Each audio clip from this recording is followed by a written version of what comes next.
Good morning students. आज का हमारा टॉपिक है सर्वोदय संबंधी जयप्रकाश नारायण के विचार।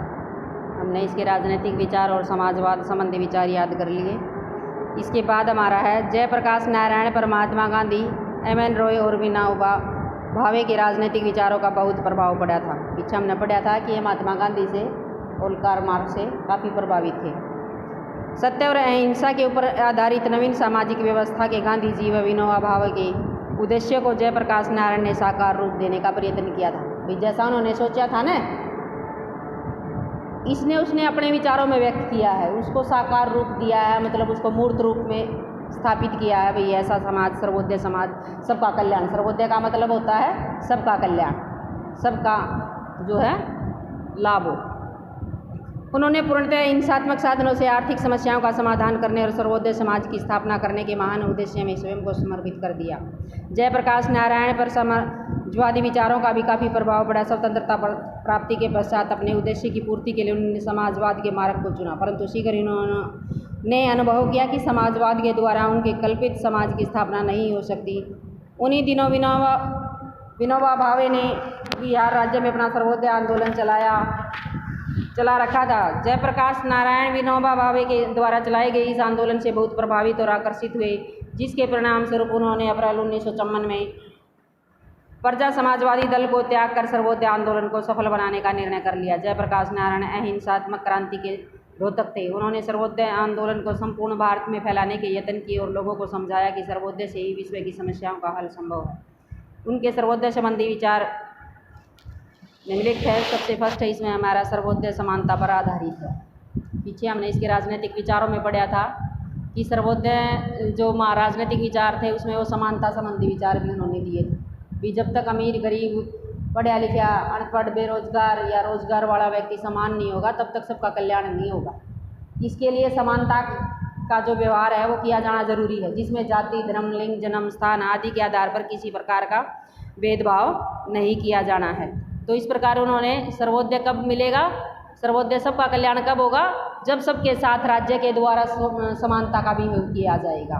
नेक्स्ट है हमारा अहिंसा का समर्थन। जयप्रकाश नारायण गांधी के समर्थक थे। गांधी के समर्थक होने के नाते वो अहिंसा के समर्थक होना उनका स्वाभाविक था, क्योंकि गांधी जी ने जो तय अहिंसा पर अपना विचार व्यक्त किए हैं उन्हीं से प्रभावित होकर गांधी, ये जो जयप्रकाश नारायण है, इन्होंने भी अपनी क्रांतियाँ, जो अपने आंदोलन चलाने का जो उद्देश्य रखा था वो अहिंसात्मक रखा था।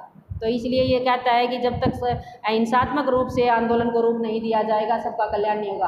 अगर अहिंसा का सहारा ले लिया तो जिसकी लाठी उसकी भैंस हो जाएगा ना। वो तो मजबूत हैं जो बल प्रयोग करके ने अपना जीत जाएंगे और अपना कल्याण कर लेंगे वो तो। लेकिन गरीब का कौन साथी है ना, उनके अंदर ना बल होता है, ना फिर वो इतने ताकतवर होते हैं, ना उनका इतना मजबूती से किसी आंदोलन को जीत सकते हैं अकेले।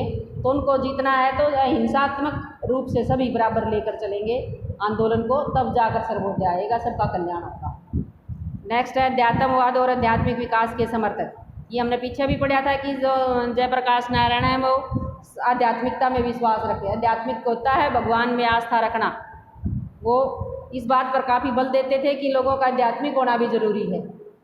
सर्वोदय संबंधी विचारों में उन्होंने जो आध्यात्मिक संबंधी विचार दिए हैं वो किसी भी राजनीतिक व्यवस्था में मनुष्य के आध्यात्मिक मूल्यों का ह्रास होना स्वाभाविक है।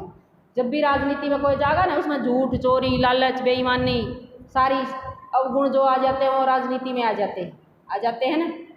तो एक आध्यात्मिक मूल्य और नैतिकता का जो कमी पाई जाती है वो राजनीतिक व्यवस्थाओं में पाई जाती है।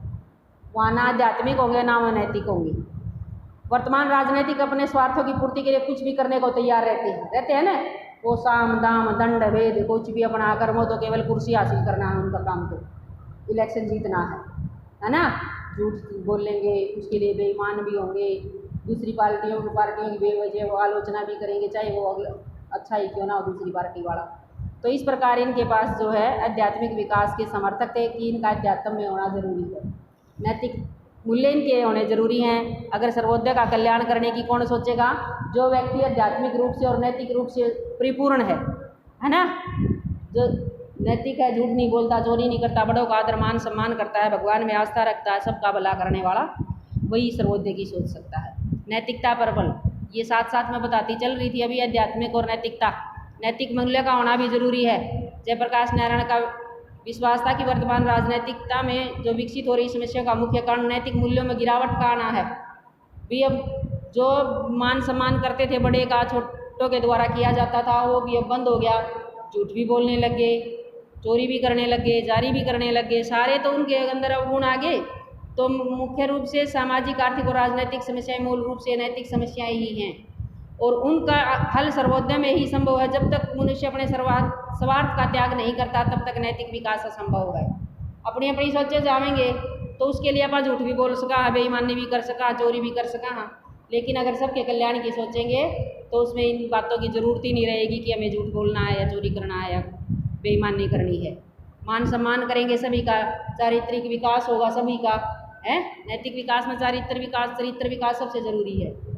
अगर अच्छा चरित्र है तो वो भी अच्छे काम करेंगे। अगर चरित्र से जिसका मतलब नुकसान है, जिसका चरित्र गलत है, वो कोई भी और गलत काम करने से नहीं हिचकेंगे, है ना। तो इसलिए नैतिक मूल्यों पर उन्होंने बल दिया था कि सर्वोदय को प्राप्त करने के लिए नैतिक होना जरूरी है।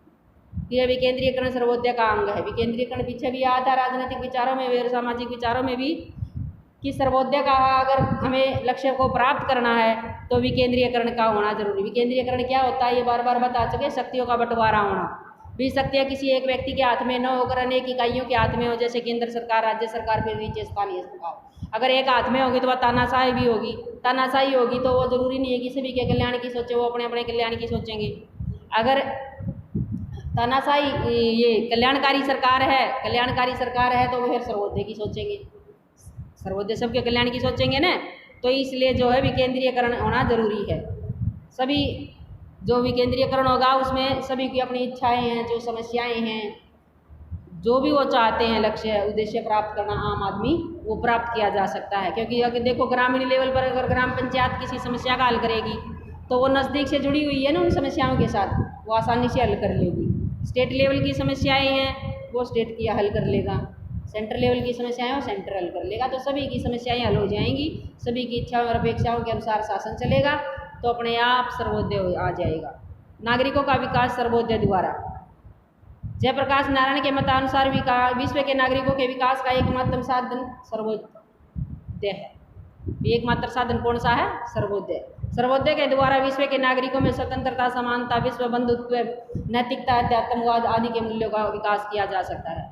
नागरिकों में सर्वांगीण विकास में सर्वोदय प्रमुख भूमिका अदा करता है। सर्वांगीण विकास मतलब हर प्रकार का सामाजिक, आर्थिक, राजनीतिक विकास में, तो वो सर्वोदय भी उसमें अहम भूमिका है। वर्तमान समय में नागरिकों के नैतिक और आध्यात्मिक मूल्यों का पतन हो चुका है। अभी पीछे बताया था ना भी, आध्यात्मिक रूप से और नैतिक रूप से लोग गिरते जा रहे हैं। वह अपने निहित स्वार्थों की पूर्ति है तो कुछ भी करने को तैयार हो जाते हैं। इससे नागरिकों के विकास के मार्ग में रुकावट पैदा हो जाती है। तो नागरिकों को सर्वांगीण विकास सर्वोदय के द्वारा संभव है। भारत का विकास सर्वोदय के माध्यम से। देखो जब हर व्यक्ति का विकास होगा तो भारत का विकास तो अपने आप ही हो गया ना, हैं? जो मनुष्य आध्यात्मिक रूप से या नैतिक रूप से गिरे हुए हैं, अगर उनको आध्यात्मिक नैतिक रूप से सुधार हो गया तो वो अच्छे काम करेंगे तो उत्पादन भी बढ़ेगा, अच्छी फैक्ट्रियाँ, उद्योग, निवेश पैसा करेंगे अपना। तो इस प्रकार भ्रष्टाचार को दूर करने का एकमात्र साधन क्या है? सर्वोदय। सर्वोदय के द्वारा ही नागरिकों के अध्यात्मवाद और नैतिकता के उत्थान पर बल दिया जाता है। भारतीय राजनीति में आए हुए दोषों को सर्वोदय के द्वारा दूर किया जा सकता है। जितने भी राजनीति के ये दोष हैं, जितने भी उसमें आई हुई हैं बुराइयां राजनीति में, वो सारी बुराइयों को कैसे दूर किया जाता है? सर्वोदय के द्वारा ही। भारत में बड़े पैमाने पर आर्थिक विषमता पाई जाती है। आर्थिक विषमता के कारण अमीर गरीब होते चले गए। आर्थिक विषमता दूर करने का उचित माध्यम सर्वोदय ही है। भी अमीर गरीब के बीच की खाई कम करनी है तो सबका कल्याण करो, सबका भला करो, सबको रोजगार के अवसर प्रदान करो, सबको पढ़ने लिखने के लायक बनाओ। जैसे अब गरीबों को भोजन भी दिया जा रहा है, पैसे भी दिए जा रहे हैं, किताबें भी, वर्दी भी। ये सर्वोदय के अंदर तो आता है कि ताकि वो पढ़े लिखे और बराबर अमीर के बराबर पहुंच जाए एक दिन रोजगार प्राप्त करके, या खुद का रोजगार करे, या सरकारी जॉब करे, या प्राइवेट कोई निवेश करे, कंपनियों में काम करे। देखो पैसा कमाना है, किसी भी तरीके से कमाए और अपना वो जीवन स्तर सुधारे। जब उनका जीवन स्तर सुधर जाएगा तो अमीर और गरीब के बीच की जो खाई है वो अपने आप बढ़ जाएगी। और जब अमीर और गरीब के बीच की खाई बढ़ जाएगी तो सर्वोदय अपने आप आ जाएगा ना, सबका कल्याण हो जाएगा। ग्रामीण संस्थाएं सर्वोदय का आधार है। जयप्रकाश नारायण ने ग्रामीण संस्थाओं को सर्वोदय और भारतीय राजनीतिक व्यवस्था का आधार माना था। देखो क्यों आधार है ये, लोग सबसे पहले नीचे से इलेक्शन की राजनीति में इंटरेस्ट लेना शुरू करते हैं ना, रुकेंगे। देखो पहले सरपंच बनया था, फिर एमपी नगर परिषद का मेंबर बन गया, फिर जिला परिषद का मेंबर बना, फिर एमएलए बना, फिर एमपी बना, फिर पीएम तक पहुंच गया।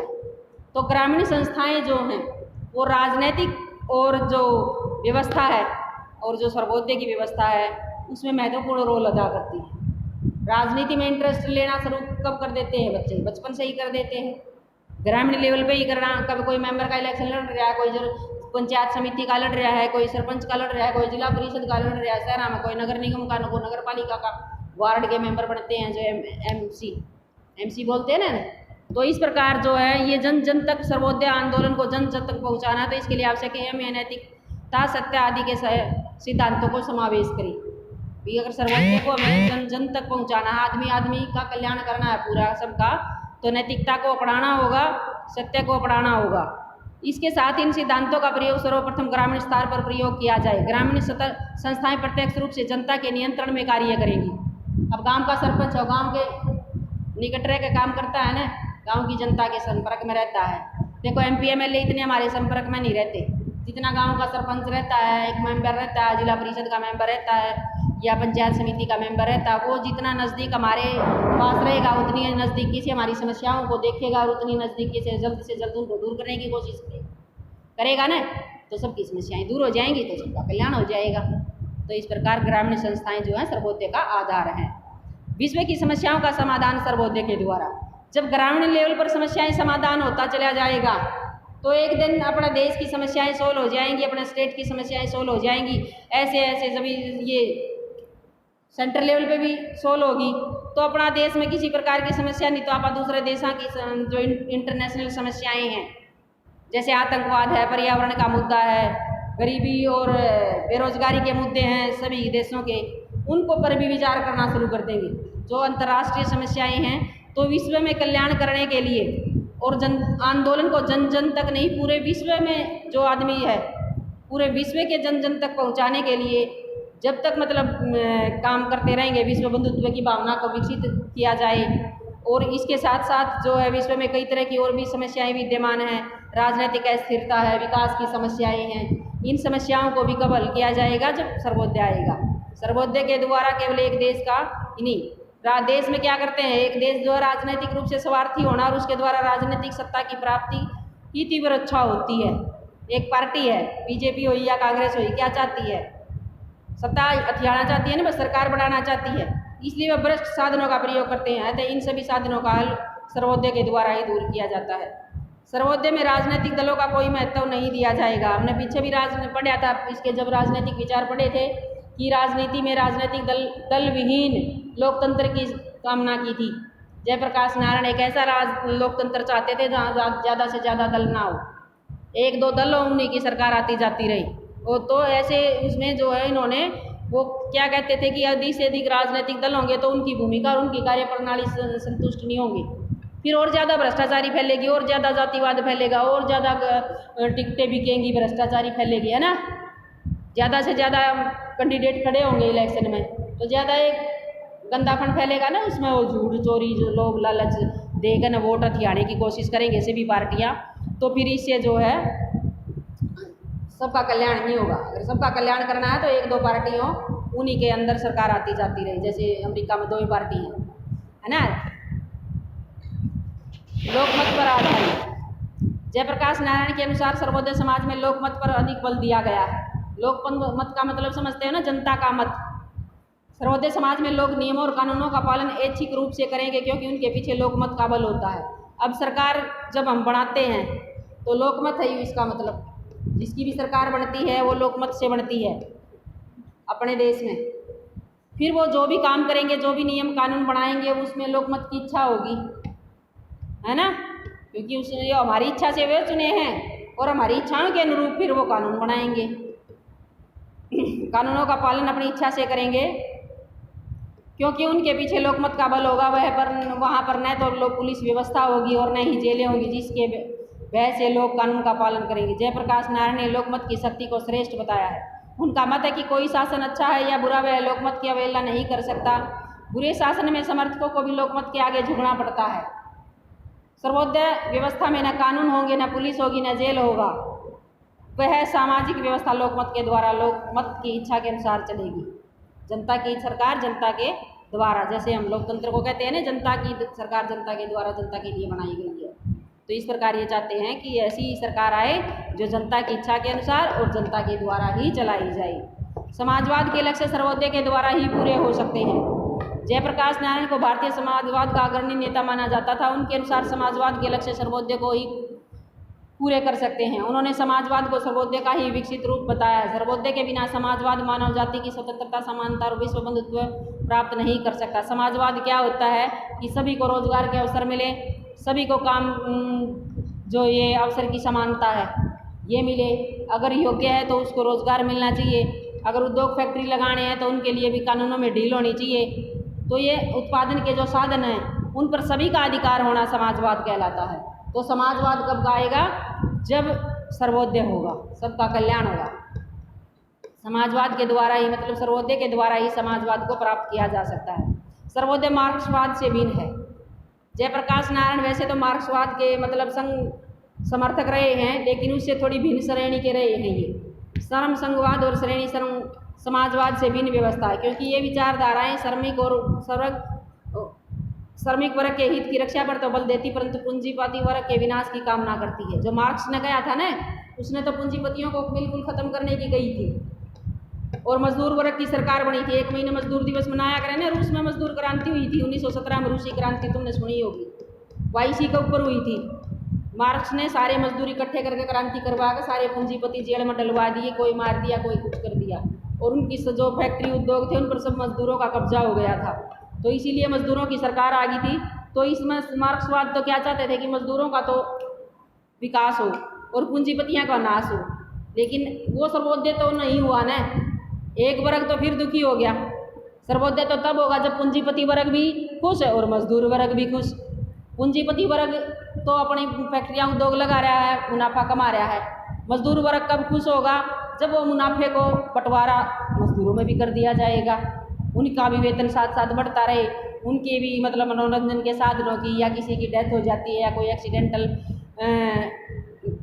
लकवापन या किसी और प्रकार की, हाथ कट गया, किसी का पैर कट गया, पीछे से उसके परिवार को आर्थिक सुरक्षा दी जाए, काम के घंटे उनके निश्चित हो। इस प्रकार जो है, इस प्रकार की व्यवस्था अगर होगी तो सर्वोदय जो है मार्क्सवाद के से नहीं, समाजवाद से आएगा।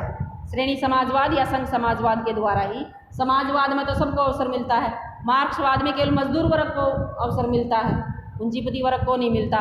तो इसलिए सर्वोदय मनुष्य के नैतिक मूल्यों में विकास करता है, किसी के नाश करने में नहीं, जैसे पूंजीपतियों का नाश कर दिया मार्क्सवाद ने, ऐसे नहीं। तो इस प्रकार ये जो है सर्वोदय मार्क्सवाद से भिन्न है। सर्वोदय में साध्य और साधनों की पवित्रता पर बल दिया है। साध्य और साधन क्या होते हैं? गांधी का लेसन पढ़ लिया हमने, अभी आएगा उसमें पूरा क्वेश्चन आएगा। साध्य और साधन के ऊपर गांधी जी ने क्या कहा था? साध्य होता है लक्ष्य, साधन होता है लक्ष्य को, साध्य को प्राप्त करना लक्ष्य के द्वारा। हिंदी में पढ़ते होगे तुम साध्य साधन। जयप्रकाश नारायण ने अपने सर्वोदय संबंधी विचारों में साध्य और साधनों की पवित्रता पर बल दिया है। क्या कहा है कि हमारा लक्ष्य भी पवित्र होना चाहिए और उस लक्ष्य को प्राप्त करने के साधन भी पवित्र होने चाहिए, है ना। अगर हमारा लक्ष्य अच्छा है तो हम अच्छे साधनों से उस लक्ष्य को प्राप्त कर लेंगे। अगर हमारा लक्ष्य भी बुरा है तो उसके लिए हमें साधन भी बुरे ही अपनाने पड़ेंगे ना। तो मनुष्य को अपवित्र लक्ष्य की पवित्रता को नष्ट कर देती है। तो साधन भी पवित्र होने चाहिए और हमारे लक्ष्य भी पवित्र होने चाहिए। बुरे साधनों द्वारा अच्छे लक्ष्य की प्राप्ति नहीं की जा सकती। बुरे लक्ष्य के द्वारा तो बुरे साधन, बुरे लक्ष्य मिलेंगे, अच्छे साधनों से अच्छे लक्ष्य की प्राप्ति की जा सकती है। तो ये हमारा सर्वोदय संबंधी विचार थे। नेक्स्ट बात किसी को लगा रहा है।